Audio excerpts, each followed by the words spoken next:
Tuan-tuan yang dirahmati oleh Allah Subhanahu wa taala, pada hari ini ingin mengajak tuan-tuan dan sekalian untuk bersama-sama kita merenung sejenak firman Allah Subhanahu wa taala dalam surah Yunus ayat 57, yang mana Allah Subhanahu wa taala mengatakan, a'udzubillahi as-sami'il 'alim minasyaitonir rajim, ya ayyuhan nasu qad ja'atkum mau'izatun min rabbikum wa shifaa'un lima fis sudur wa hudaw wa rahmatun lil mu'minin.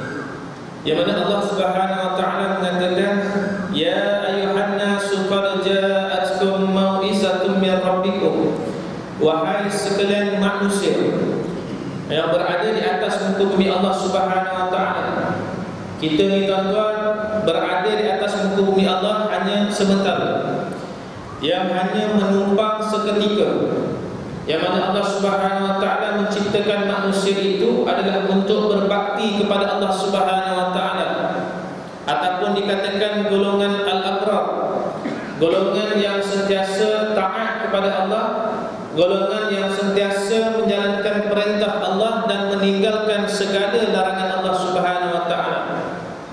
Bila Allah mengatakan, ya ayyuhan nasu qad ja'atkum mau'izatun min rabbikum, wahai sekalian manusia, telah datang kepada kamu Al-Quran sebagai mau'izah.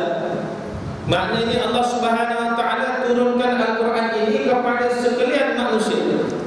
Tidak kira agama apa, bangsa apa, Allah turunkan Al-Quran sebagai mau'izah, yaitu sebagai peringatan, sebagai pengajaran kepada kita, supaya kita boleh didik hati kita sentiasa taat kepada Allah Subhanahu wa taala.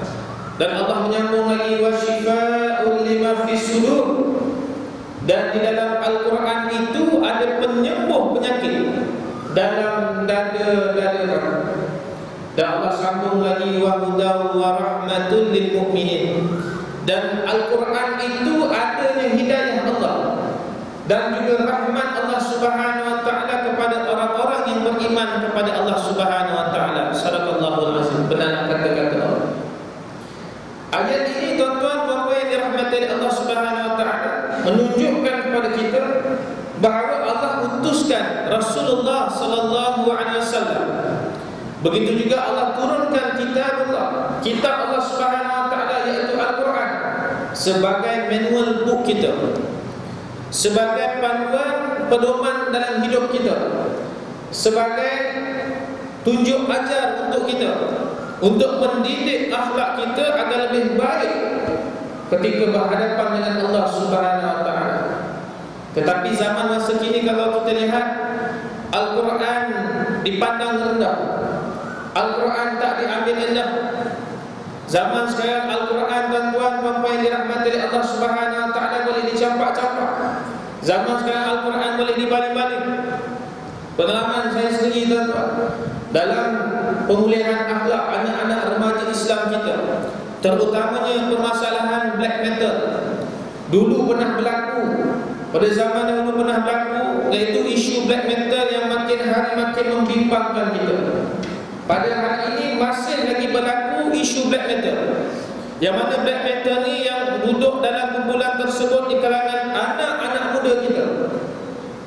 Mereka ni buat dalam satu kumpulan, sehingga kena akad ikrar supaya berjanji taat setia dalam kumpulan mereka yang digelarkan sebagai black metal. Black metal ni tuan-tuan amat-amat terancam, sehingga kan boleh merosakkan akidah dan juga akhlak anak-anak muda kita. Sehingga kan ada di antara mereka mengambil Al-Quran, mereka kencing di atas Al-Quran. Ada yang mengambil Al-Quran, selepas kencing mereka bakar Al-Quran. Ada yang berzina di atas Al-Quran. Inilah perbuatan yang dilakukan oleh kumpulan black metal, yang mana dalam kumpulan tersebut dipelopori oleh anak-anak orang Melayu kita. Ini berlaku, tuan-tuan. Kalau tuan-tuan tak percaya, boleh pergi di pusat Nur Insani di Bukit Peruntuk, yang mana di situ diletakkan masalah pelajar-pelajar yang bermasalah, remaja-remaja yang bermasalah duduk dalam rumah pusat pemulihan tersebut. Mereka boleh menceritakan kepada kita apa yang berlaku di kalangan ahli kumpulan black metal. Sebab itulah Allah turunkan Al-Quran sebagai peringatan, sebagai pedoman hidup kita, supaya kita hidup lebih teratur, supaya hidup kita lebih berdisiplin. Dan Allah kata wa syifa'un lima fi sudur, dan di dalam Al-Quran itu ada penyembuh penyakit dalam dada-dada kamu. Dalam dada kita ni tuan-tuan, dalam hati kita ada masalah. Penyakit luaran kita ubat dengan ubat hospital, tetapi penyakit dalaman kena ubat dengan Al-Quran. Penyakit hati kena ubat dengan Al-Quran. Sebab itu Allah kata wa syifa'un lima fi sudur. Dengan Al-Quran saja boleh sembuh penyakit hati. Dengan Quran saja boleh bantu kita untuk sembuhkan penyakit dalaman kita. Sebab terlalu banyak masalah penyakit dalaman pada masa ini. Dan Allah kata wa huda wa rahmah, dan Allah bagi hidayah, Allah bagi rahmat kepada orang-orang yang beriman kepada Allah. Oleh sebab itulah tuan-tuan puan-puan yang dirahmati Allah, kita pegang dengan kukuh Al-Quran ini, beramal. Di samping kita baca, kita beramal dengan Al-Quran. Sehingga kan Sayyidatina Aisyah radhiyallahu anha mengatakan bahawa akhlak Nabi sallallahu alaihi wasallam iaitulah Al-Quran. Sebab itu kita kena ambil Al-Quran ini sebagai pedoman hidup kita, sebagai petunjuk hidup kita. Jadi tuan-tuan puan-puan yang dirahmati Allah Subhanahu wa taala, itu sebagai mukadimah dia tuan-tuan. Belum masuk lagi tajuk yang saya nak bawa pada hari ini, yang mana Allah Subhanahu wa taala berfirman dalam surah Al-Maidah ayat yang ketiga tuan-tuan. Saya nak bawa tafsir ayat yang ketiga. Allah menyatakan ayat ini kepada junjungan besar Nabi Muhammad sallallahu alaihi wasallam dan juga kepada para sahabat. A'udzu billahi as-sami'il 'alim minasyaitonir rajim. Al-yawma ya'isal ladzina kafaru min dinikum fala takhshawhum wakhshawun al-yawma akmaltu lakum dinakum wa atmamtu 'alaykum ni'mati wa raditu lakumul Islam dinan. Allah kata apa tuan-tuan? Al-yawma ya'isal ladzina kafaru min dinikum. Pada hari ini orang-orang kafir telah berputus asa dengan agama mereka. Fala takhshawhum wakhshawun. Jangan kamu takut kepada mereka wahai Muhammad, tapi takutlah kepada aku, yakni Allah Subhanahu wa taala. Ayat ini bukan hanya dituju pada Nabi Muhammad, bukan hanya dituju pada para sahabat, tetapi kepada kita umat Nabi Muhammad sallallahu alaihi wasallam. Fala takhshawhum wakhshawun. Jangan kamu takut kepada mereka, tetapi takutlah kepada aku. Makna kata kita kena ada perasaan takut kita dengan Allah Subhanahu wa taala. Kita kena ada perasaan gentar hati kita kepada Allah Subhanahu wa taala. Kita ada perasaan gerun hati kita dengan Allah Subhanahu wa taala. Sebab itu tuan-tuan puan-puan yang dirahmati oleh Allah Subhanahu wa taala, bila mana azan dilakukan, seringkali kita dengar 5 waktu sehari tuan-tuan. Allahu akbar, Allahu akbar. Kita dengar, faham maksud Allah Maha Besar. Betul? Allah Maha Besar. Tetapi ada segelintir masyarakat, bila azan dilakukan Allahu akbar, Allahu akbar, tidak ada rasa apa-apa dalam hati ini. Sebab apa maaf cakap tuan-tuan? Contoh kita ambil waktu maghrib. Waktu maghrib ni tuan-tuan, maaf cakap, syaitan-syaitan cukup banyak berkeliaran. Sebab waktu depan sekat buat kerja. Kita pergi kerja depan sekat, syaitan pun ada depan sekat ada juga. Waktu dia selepas waktu asar sampai esok pagi subuh, waktu dia buat kerja. Waktu time maghrib, sibuklah di kalangan orang-orang kita ni, terutama yang Melayu ni, sibuk pergi pasar, sibuk pergi pasar malam. Waktu itulah dia pergi tuan-tuan. Dia tidak respect langsung kalimah Allahu Akbar, Allahu Akbar. Bayangkan tuan-tuan, sebab itulah kita bila mana dengan Allahu Akbar, Allahu Akbar, cepat terus menuju ke rumah Allah Subhanahu wa taala. Ketika mana tuan-tuan saya berhadapan dengan seorang saudara baru. Saya pernah mengajar di Perkim tuan-tuan, di Perkim Pusat. Perkim Pusat dari Ibu. Pada tahun 2006-2007. Salah seorang yang berbangsa Cina, yang beragama Cina Buddha, Dia belajar di perkim lama tuan-tuan, tapi tak masuk Islam. Saya tanya dengan dia, sebab apa tak masuk Islam sedangkan you dah duduk kat perkim, belajar di perkim lama. Dia belajar kitab tauhid, dia belajar kitab fiqh, dia belajar Quran, dia belajar semua, tapi tak masuk Islam lagi. Dia kata, macam mana saya nak yakin dengan Islam Ustaz? Bila mana saya lihat di luar sana, bila mana azan dilakukan, orang sibuk duduk di kedai kopi. Bila mana azan dilakukan, masih lagi orang duduk sibuk membeli belah. Bila mana azan dilakukan, masih lagi orang sibuk nak cuci kereta. Dia tak menghormati langsung laungan azan untuk berhadapan dengan Allah Subhanahu Wa Taala. Jadi macam mana saya nak yakin dengan Islam? Sebab itu saya masih mengkaji Islam yang sebenar-benar. Jadi sebab itulah tuan-tuan, kita ni patutnya bersyukur pada Allah Subhanahu Wa Taala, kita ni dalam agama Islam masih lagi beriman dengan Allah, masih lagi hidup dalam keadaan Islam. Mungkin di antara saudara-saudara baru kita nak masuk agama Islam terhad. Mungkin terhalang mereka nak masuk agama Islam disebabkan keluarga mereka. Mungkin mereka nak masuk Islam disebabkan ubutan. Tetapi kita ni lahir di atas muka bumi Allah dalam keadaan beragama Islam. Ibu ayah kita beragama Islam, keluarga kita beragama Islam. Sebab itu bila mana azan dilakukan, kita kena rasa gentar kalimah Allah, Allahu Akbar. Syaitan tuan-tuan, kalau orang kena histeria, orang kena histeria, kita lakukan azan dekat telinga, insya-Allah dia lagi tuan-tuan, takut dia dengan kalimah Allah. Kalau kita tersesat dalam hutan pun dianjurkan untuk kita lakukan azan. Kalau masuk dalam hutan, jumpa harimau tuan-tuan, ini petua tuan-tuan, posisi sedikit. Ini berlaku di kalangan sahabat saya. Dia ni suka memburu, masuk dalam hutan, tersesat tuan-tuan, jumpa seekor harimau.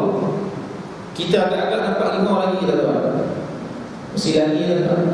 Tapi sahabat saya ni tuan-tuan, dia berhadapan dengan harimau ni, dia buat muka selamba dia. Dia tenung harimau tu, dia lakukan azan. Lagi harimau tu.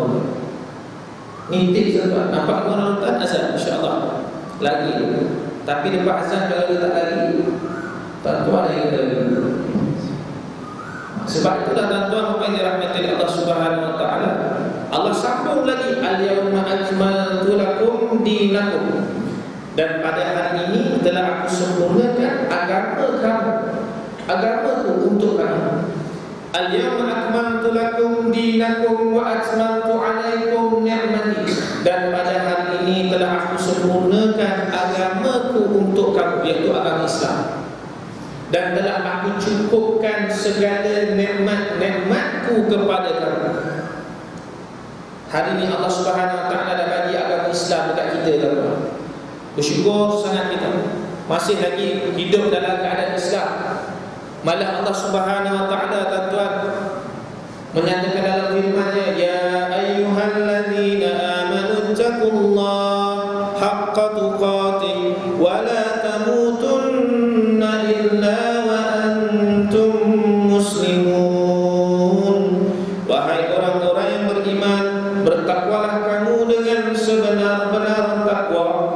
Jangan kamu mati melainkan mati kamu dalam keadaan Islam. Allah bagilah, Allah bagi chance kat kita, peluang kat kita mati dalam keadaan Islam. Sebab itu kita dapat agama sempurna. Agama Islam ni sempurna tuan-tuan. Agama Islam ni dah komplit. Ikut saja, tak payah nak mazhab sana mazhab kita, tak payah nak banyak-banyak sangat. Satu je agama Islam, bawa jalan itu cukup. Dah sempurna dah Allah Subhanahu Wa Taala bagi. Dah sempurna dah Allah Subhanahu Wa Taala hantarkan agama Islam untuk kita.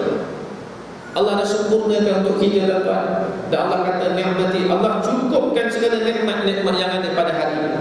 Walaupun pada hakikatnya dunia pada hari ini kita lihat dalam negara kita khusus dilanda dengan musim kemarau, dilanda dengan musim jerbunya, dilanda dengan masalah bencana yang lain, MS370, dilanda dengan berbagai masalah yang lain, masalah sosial, masalah akhlak anak-anak muda kita zaman sekarang.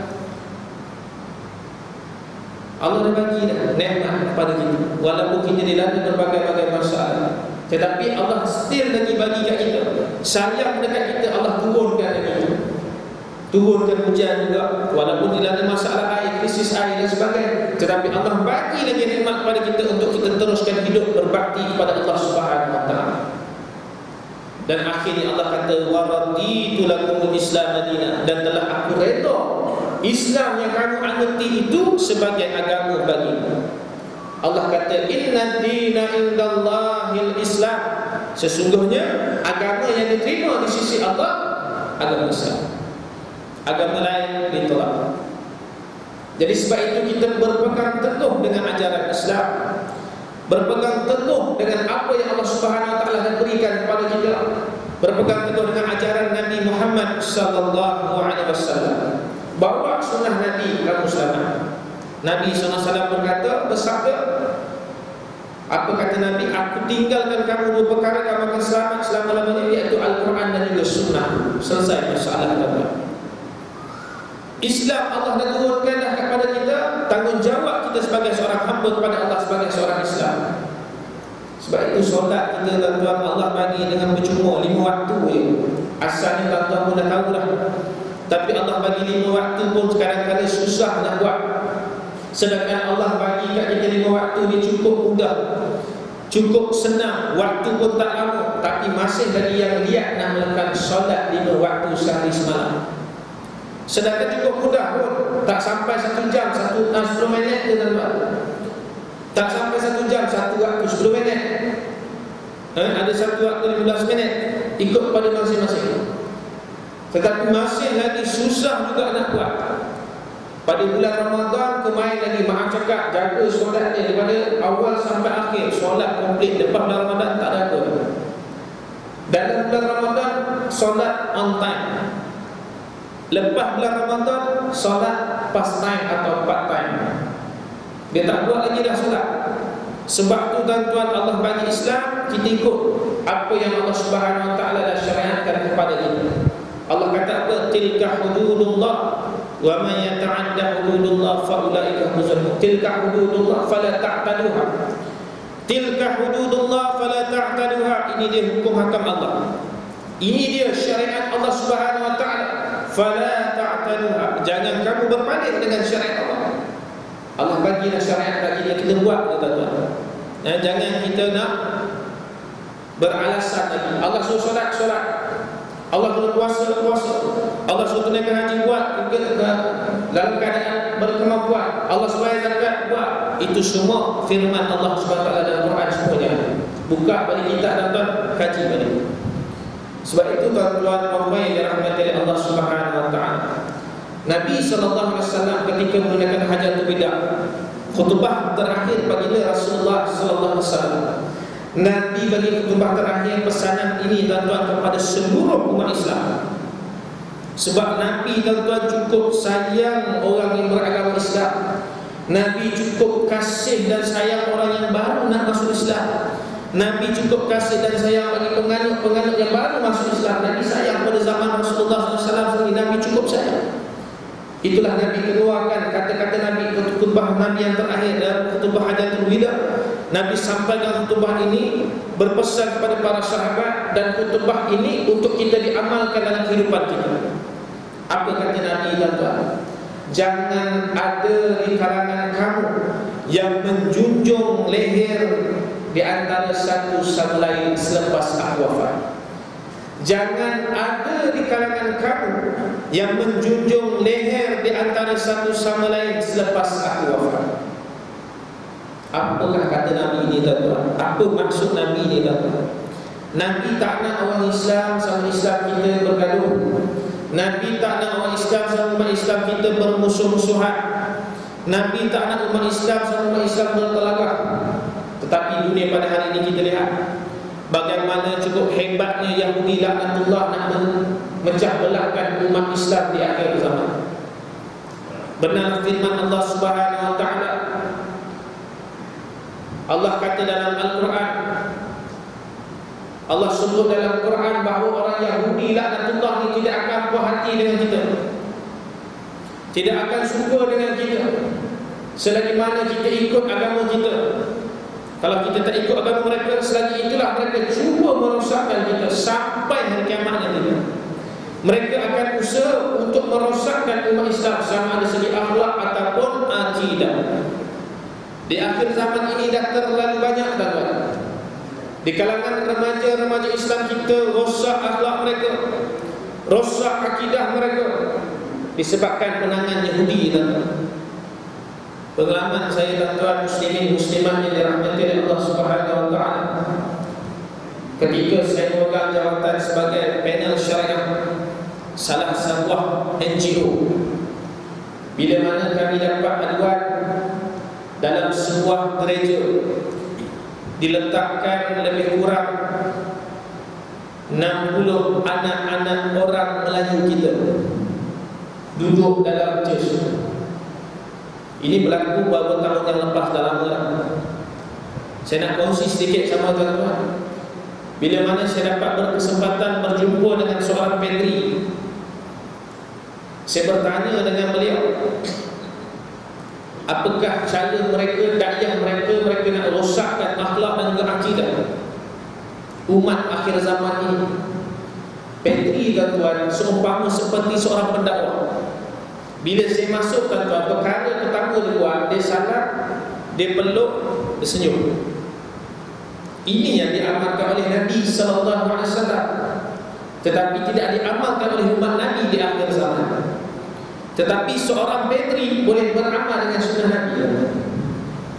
Dia salam, peluk, senyum. Dia pun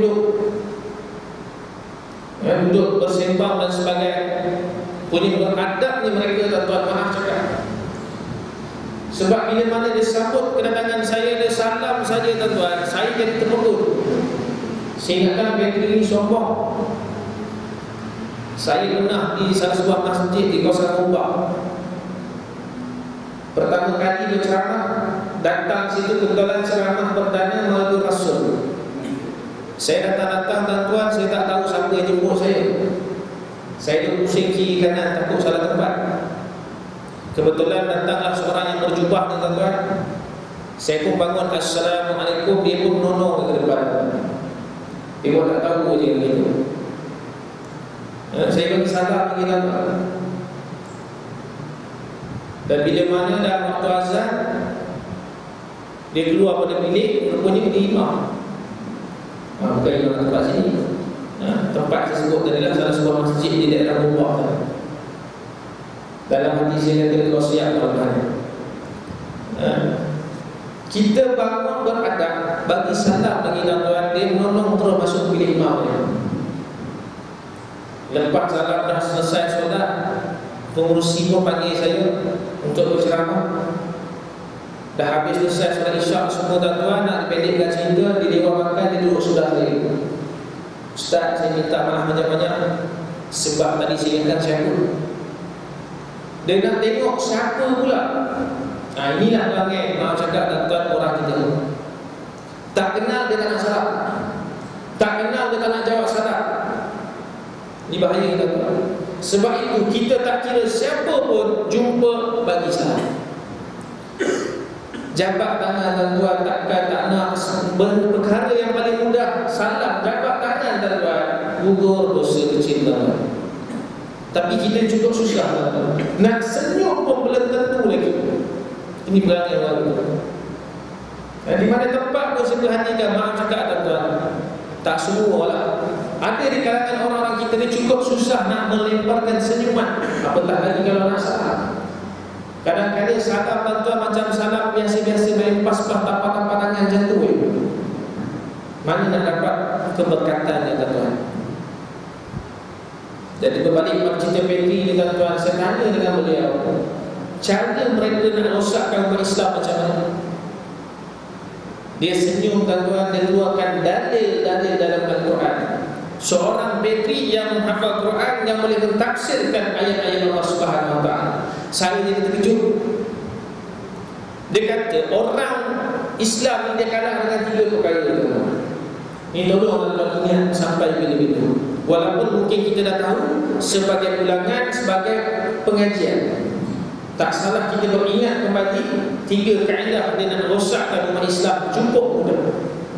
Dalil yang pertama dikeluarkan dalam firman Allah Subhanahu wa taala, Ya ayyuhan nasu kulu mimma fil ardi halalan thayyiban wa la tattabi'u khutuwati syaitan innahu lakum aduwwun mubin. Wahai sekalian manusia, makanlah apa yang ada di atas muka bumi Allah, halalan thayyiban, yang halal lagi baik. Wala tattabi'u khutuwati syaitan, jangan kamu berkawan, bersahabat dengan syaitan. Innahu lakum aduwwun mubin, sesungguhnya syaitan itu adalah musuh kamu yang nyata. Nampak tak? Ini dari yang pertama dia kata nak rosak kaum Islam. Saya pun tertanya-tanya, apa kena-kena dengan makanan? Ya ayyuhan nasu kulu mimma fil ardi halalan thayyiban, makanlah apa yang ada di atas muka bumi Allah yang halal lagi baik. Tapi dunia kita pada hari ini banyak makan yang halal belum tentu ada kebaikan. Sebab itu bila masuk benda-benda yang syubhat, benda-benda yang haram dalam diri kita, kata Imam Ghazali rahimahullah ta'ala, dia kata apa? Antara sebab doa amalan kita ditolak oleh Allah berpunca daripada makanan. Sebab tu makanan kena jaga tuan-tuan. Kita bimbang pada hari ini makanan kita sekarang ni belum tentu ada yang halal 100%. Ada yang halal pun kepunyaan orang bukan Islam.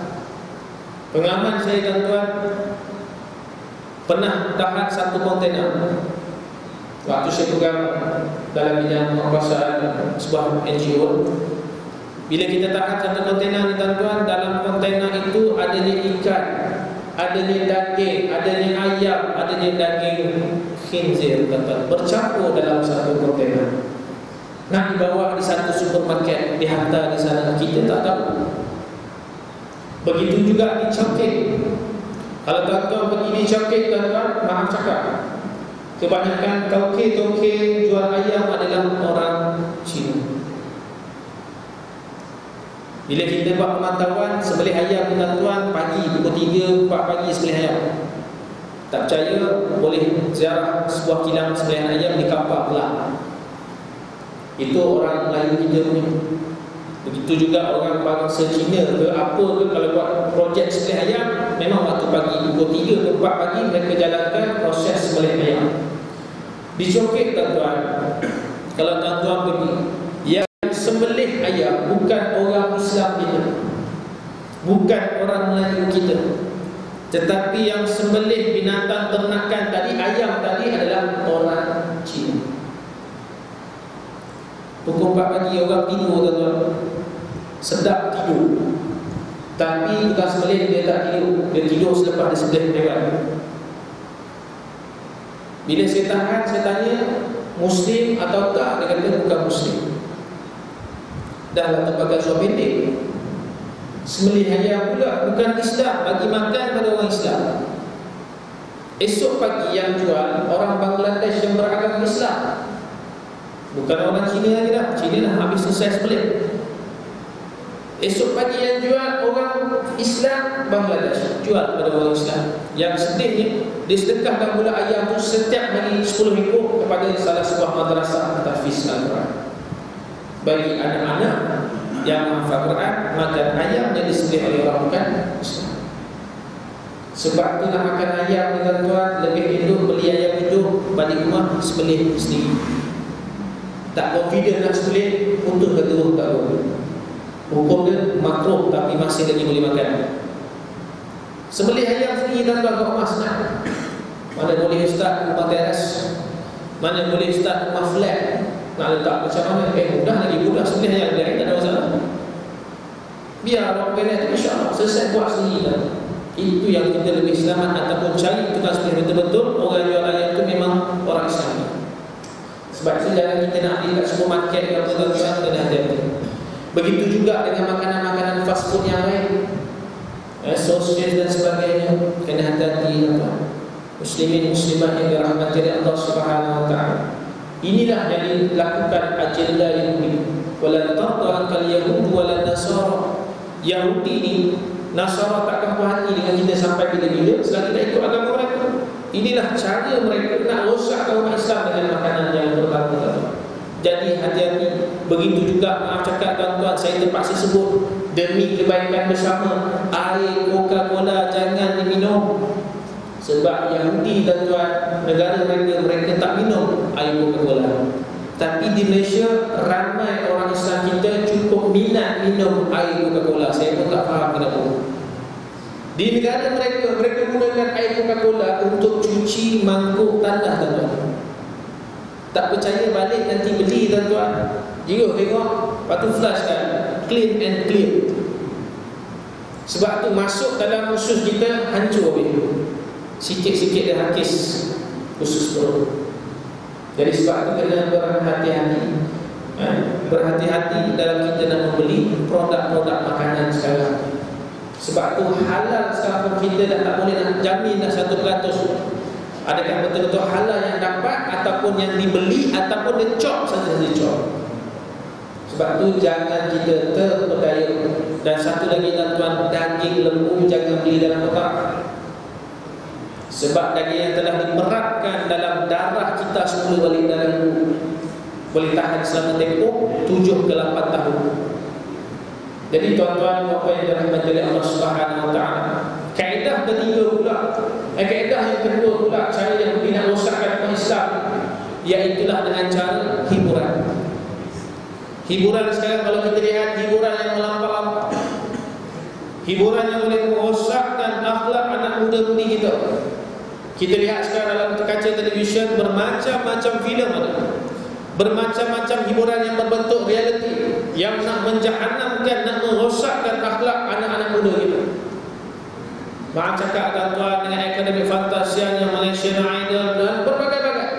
Dan baru-baru ni konsert di Putrajaya, FFMA yang mati berapa ramai tuan-tuan, disebabkan ambil dadah berlebihan, minum arak sana sini, sehingga kan seorang artis bukan Islam pun dia tak boleh nak pergi tempat yang boleh merosakkan. Seorang artis yang bukan Islam, Cina, pakai tudung dah, tapi tak masuk Islam lagi, duk kaji lagi. Dia pun sendiri dia kata tak sokong, tak setuju dengan konsert tersebut. Sedih tuan-tuan, anak muda kita makin rosak akhlak mereka. Kalau tuan-tuan biasa pergi di Bukit Langat tuan-tuan, kalau tuan-tuan biasa pergi ke Hulu Langat lah, tempat mandi-mandi sungai kat sana. Daripada Ampang nak ke Bukit Langat ada satu jalan shortcut kat situ, dipanggil Bukit Langat, ataupun dipanggil Bukit Tinjau. Sebab apa bagi Bukit Tinjau? Sebab ada menara tinjau kat atas. Tapi menara itu dah tak dipakai dah. Kalau tak percaya tuan-tuan, malam ni pergi tengok. Bawa anak isteri, jangan pergi seorang-seorang. Sebab situ kawasan yang sentiasa jais beroperasi. Salah seorang beroperasinya saya juga kat tempat tu, sebab saya duduk di Ampang. Bila mana kita naik tuan-tuan, sepanjang bukit daripada bawah sampai ke atas bukit penuh dengan kereta-kereta rosak. Faham kita rosak? Tak faham, fikir sendiri. Kereta-kereta yang parking tepi-tepi itu semuanya berhenti. Yang duduk situ anak-anak orang lain kita dalam kereta. Bila saya naik pukul 10 malam tuan-tuan, orang Cina ketuk-ketuk tengok Cina. Sampai Cina ni tuan-tuan bagi tahu dengan saya, bang, ini tempat pukul 10 sampai pukul 12 Cina, India, Melayu kurang duduk sini kita. Melayu punya masa 12 malam ke atas. Ini perangai. Sedih. Bila saya ketuk satu kereta tuan-tuan, dapat tangkap tuan-tuan seorang lelaki yang keluar daripada kereta dan seorang perempuan yang keluar daripada kereta. Dia berhujah dengan saya. Dia kata, Ustaz, saya ni bukan malaikat. Saya ni manusia biasa yang ada hati dan juga perasaan. Pandai tuan-tuan berhujah. Pening juga kita nak jawab. Lagi satu Ustaz, Allah Subhanahu Wa Taala sebut dalam Quran, dia main pula isu ayat Quran. Allah kata la ikraha fiddin, tidak ada paksaan dalam beragama Islam. Jadi Ustaz tak boleh nak halang saya. Saya nak buat apa itu hak saya. Rupa-rupanya tuan-tuan, pelajar yang lelaki adalah pelajar fakulti undang-undang syariah, yang perempuan fakulti usuluddin di salah sebuah universiti. Tak boleh sebut universiti mana. Sampai sekarang rekod saya simpan. Memang kes dia pun galak, ada lawan kes tapi galak. Ini sedih tuan-tuan, anak-anak majlis Islam kita sekarang memperkotak-katikkan ayat-ayat Allah Subhanahu Wa Taala. Sedangkan Allah dah bagi gambaran dah orang yang berzina apa, dia berkhalwat apa dan sebagainya, tapi dia masih tak faham, masih buat perkara-perkara yang mungkar. Allah dah sebut dah dalam Quran, wala taqrabu zina, jangan kamu hampirkan dengan zina, tapi masih buat. Anak muda kita ramai kalau di pegangan itu dah tak nak tanya lah, kita nak buat operasi ya. Penat, nak kurang insyaAllah, tapi nak zero susah betul. Dan yang ketiga, kaedah orang Yahudi nak rosakkan umat Islam, iaitu dengan cara ekonomi. Dia buat bermacam-macam sekatan ekonomi, berbagai-bagai cara nak rosakkan umat Islam. Dengan ekonomi saja umat Islam boleh jadi rosak, dengan ekonomi saja umat Islam boleh jadi gaduh. Sebab itu kalau tuan-tuan buka dalam firman Allah Subhanahu Wa Taala dalam surah Al-Baqarah juzuk yang kedua, Allah Subhanahu Wa Taala berfirman, wala nabluwannakum bi syai'in minal khauf wal ju' wa naqsin minal amwali wal anfusi was samarat wa basyiris sabirin. Allah kata Allah akan uji seseorang itu, wala nabluwannakum bi syai'in minal khauf. Allah akan uji seseorang itu dengan ketakutan, wal ju' dengan kelaparan, wala nabluwannakum bi syai'in minal khawfi wal ju' wa naqsin minal amwali wal anfusi was samarat. Allah akan ujikan mereka itu dengan kelaparan, wal ju', dengan nyawa dan kesusahan hidup, perniagaan, ekonomi.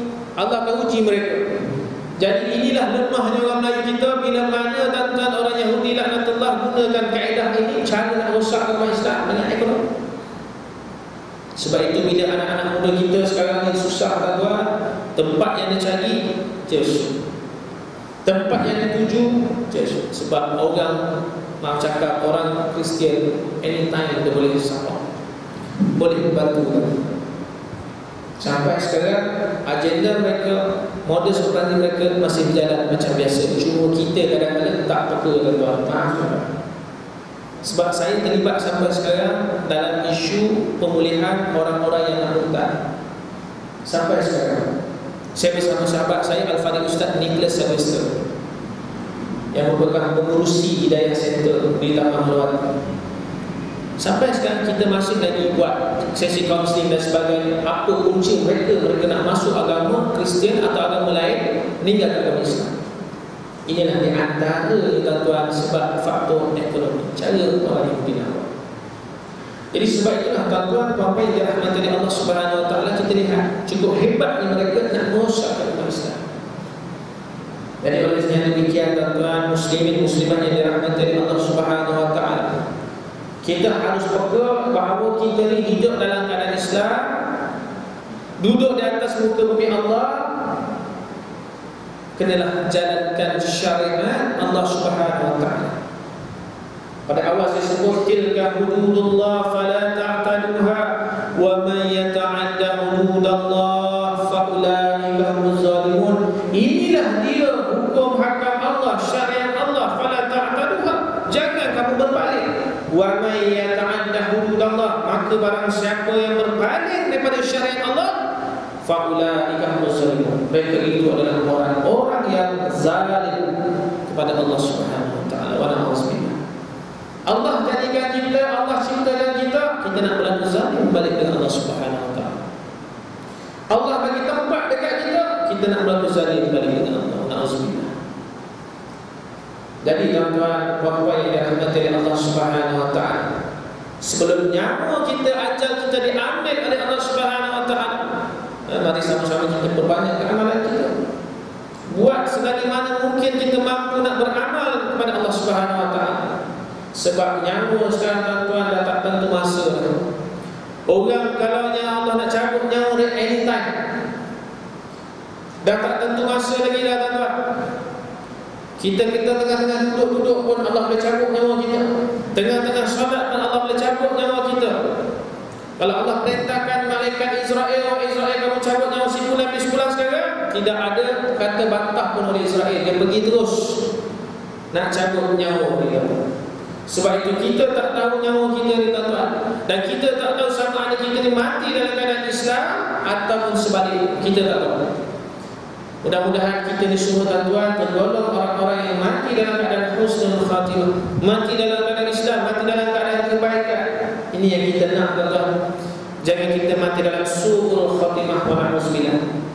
Biar kita mati dalam husnul kebaikan menghadap Allah Subhanahu wa taala. Ini yang kita nak bawa aset yang paling penting, iaitu takwa. Takwa inilah yang kita nak bawa berjumpa dengan Allah. Oleh sebab itulah jagalah Islam kita, jaga iman kita, jaga takwa kita dengan Allah Subhanahu wa taala. Supaya kita dapat dipilih oleh Allah Subhanahu wa taala manusia yang saleh, yang beriman dan bertakwa kepada Allah di akhirat nanti. Muslimin muslimat yang dirahmati oleh Allah Subhanahu wa taala, sebelum saya akhiri tuan-tuan, ingin mengajak tuan-tuan puan-puan sekalian untuk merenung sejenak satu kisah yang mana ketika saat Jibril AS berjumpa dengan beberapa ekor makhluk, turun di muka bumi berjumpa dengan seekor kerbau. Kerbau yang sedang berkubang di dalam rumput. Tanya Jibril, wahai kerbau, adakah kamu selesa Allah ciptakan kamu dalam keadaan sedemikian rumput? Maka jawab kerbau, wahai Jibril, aku bersyukur kepada Allah. Mana aku sentiasa bersyukur kepada Allah Subhanahu wa taala di sepanjang masa. Dari sebab itulah aku bersyukur sangat-sangat walaupun kehidupan aku begini rupa. Daripada aku dijadikan oleh Allah seperti seekor kelawar yang seekor yang bermotor, yang mandi dengan air kencing mesti. Kelawar ni tanpa mandi air kencing. Maka Jibril pergi berjumpa dengan kelawar, tanya kelawar, kamu selesa tak Allah jadikan keadaan kamu sedemikian rupa? Maka jawab kelawar, aku selesa, aku bersyukur dengan Allah. Daripada aku jadi seperti cacing yang kecil duduk dalam tanah.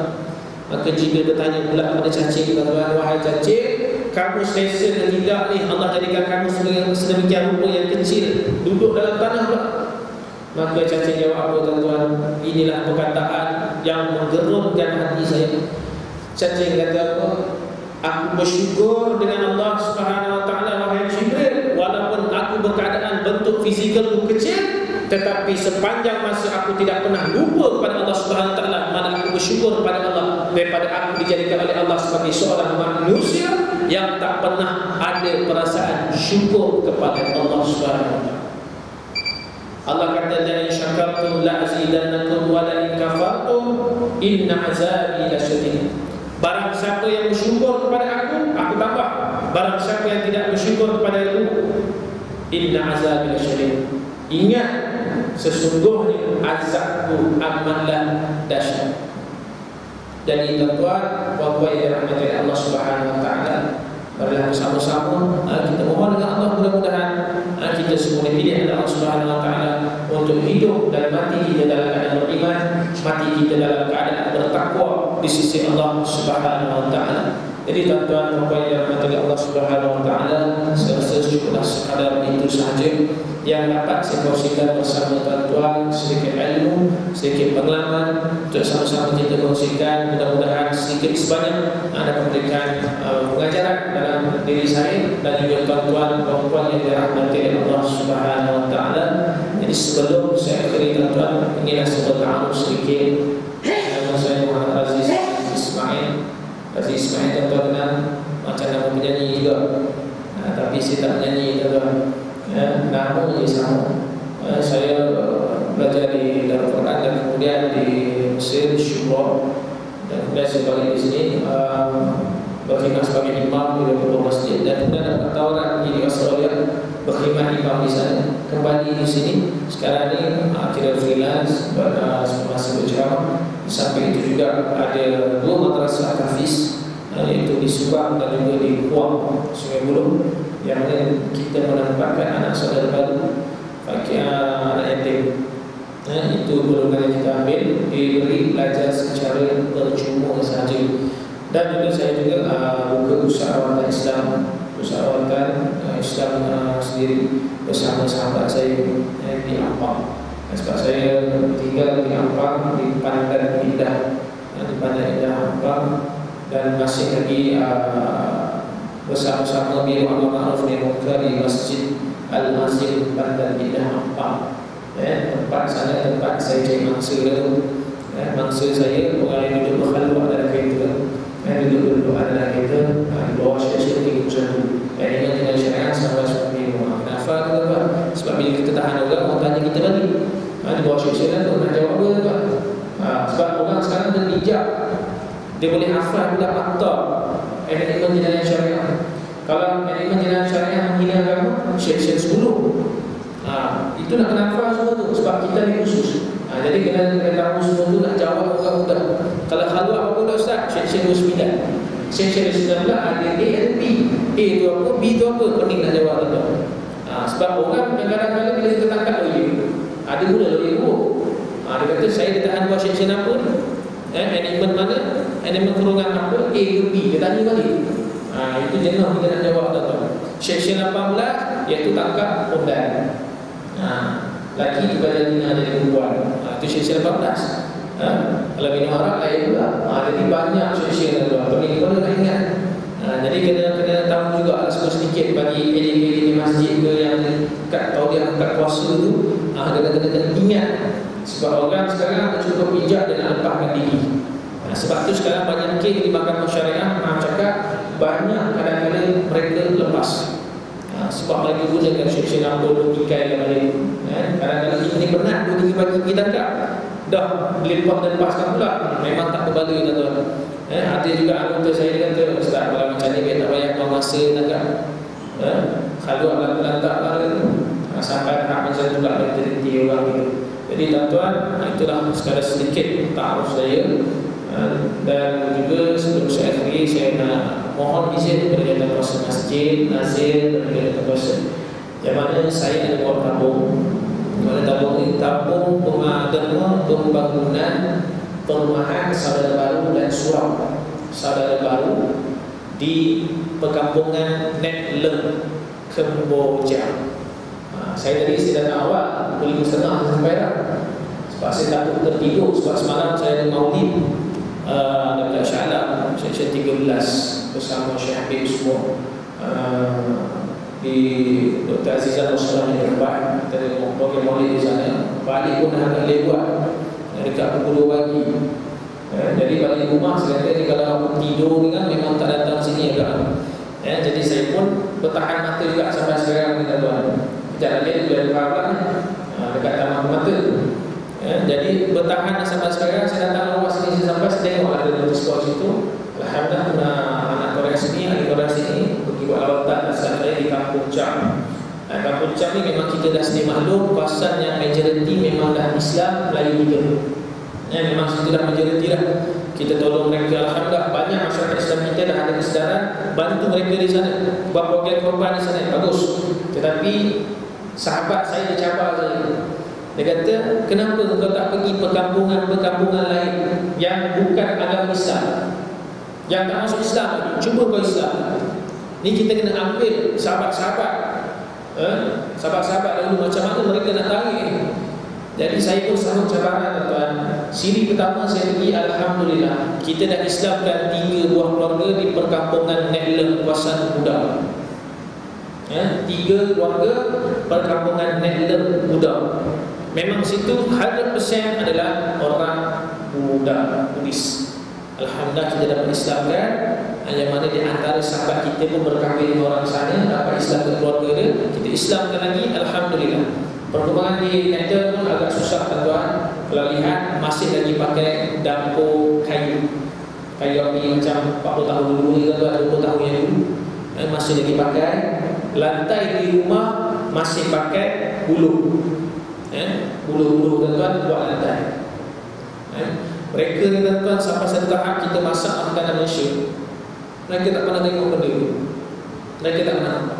Alhamdulillah sepanjang saya di sana, masa siri yang pertama bulan lepas, kita di sana, mereka menghormati kita, benarkan kita untuk melakukan ibadah solat. Alhamdulillah tak ada masalah. nak masuk kawasan Cina tuan-tuan, kawasan muda. Dalam hati tu risau, takut-takut kena parang tuan-tuan. Sebab kawan saya kata yang seorang dia kata, kalau kau pergi gani-gani siang-siang parang dekat kat kepala dia kata. Saya duk berhati-hati, tawakal, saya pergi 8 orang kami pergi, alhamdulillah dapat Islamkan. Dan kali kedua kita akan pergi pada 6 hari 4 bersama NGO kelas Tahfiz Al-Mufras, bekerjasama dengan NGO Yayasan Ar-Rahman. Jadi kami bekerjasama untuk buat program di sana selama 2 minggu.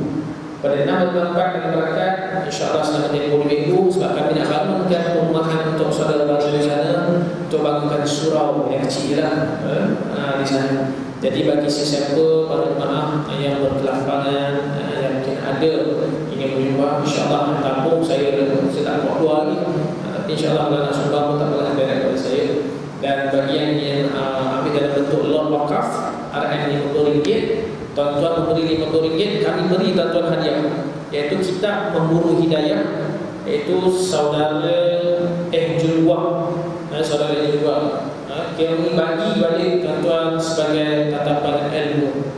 Tuan-tuan bagi RM50 untuk satu loan wakaf, kami bagi balik buku ni sebagai hadiah saudara kita.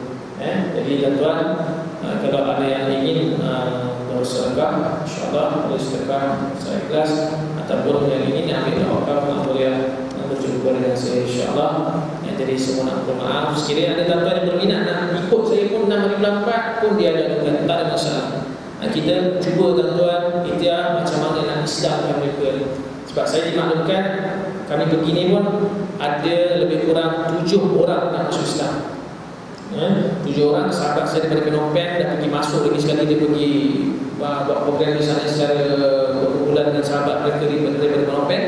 Mereka dah tabiah semua, alhamdulillah. Mereka tunggu saja kedatangan saya bersama sahabat yang lain untuk kita buat program pengislaman untuk 7 orang ini insyaAllah. Jadi siapa yang berlaparan insyaAllah kalau bulan yang tak ada masalah, saya lakukan. Yang ingin memberikan sumbangan dalam bentuk wang-wangan ataupun barangan pun saya terima tahu. Nak bagi baju ke masuk dalam kotak, balut baik, telefon saya, pembantu saya akan datang ambil, insyaAllah. Jadi hanya sekadar itu saja. Semua ampun dan maaf yang datang kepada Allah, yang lemah datang dari Tuhan Yesus sendiri. Insyaallah kita berhazar. Astagfirullahaladzim wa lakum. Assalamualaikum warahmatullahi taala wabarakatuh. Bismillahirrahmanirrahim. Alhamdulillahirabbil alamin. Wassalatu wassalamu ala asyrafil mursalin wa ala alihi wa sahbihi ajma'in. Allahumma inna nas'aluka salamatan fid din wa 'afiyatan fil jasad wa ziyadatan fil 'ilm wa barakatan fil rizq wa tawbatan qabla al-maut wa rahmatan 'inda al-maut ومغفرة بعد الموت. اللهم حمل علينا في سكرة الموت والنجاة من النار وعافنا من الحساب. ربنا آتنا في الدنيا حسنة وفي الآخرة حسنة وقنا عذاب النار. صلى الله على سيدنا محمد وعلى آله وصحبه وسلم والحمد لله رب العالمين. والله